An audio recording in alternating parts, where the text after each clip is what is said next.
ధైర్యం ఉంటే రా, నర్సీపట్నం మెడికల్ కాలేజ్ ఎక్కడుందో చూపిస్తా అని హోంమంత్రి అనిత గారికి సవాల్ ఇసిరారు వైఎస్ఆర్సీపీ నాయకురాలు వరదు కళ్యాణ్ గారు. నమస్తే మేడం, చెప్పండి. ఉన్న మెడికల్ కాలేజీల భవనాలని లేవు అని చెప్తూ వీళ్ళు గ్రాఫిక్స్ చూపిస్తూ ఉన్నారు. ఎవరండి? హోంమంత్రి అనిత గారు. మేడం గారు అంతేలేండి, ఆమె శాఖ గురించి తప్ప అన్ని శాఖల గురించి మాట్లాడతారు అనర్గళంగా. అయితే ఇప్పుడు మీరు ఏం చెప్పదలుచుకున్నారు మేడం గారికి? ఆవిడకి ఒకటే నేను సవాల్ చేస్తూ ఉన్నాను.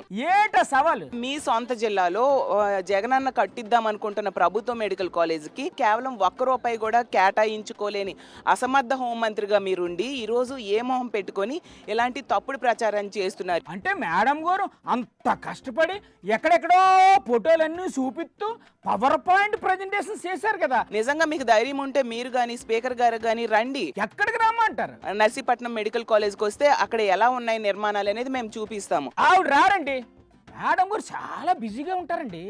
కావాలంటే రేపో మాపో ప్రెస్ మీట్ పెట్టి పవర్ పాయింట్ ప్రజెంటేషన్ ఇస్తారు. ఓకేనా? మీకు ఓకేనా?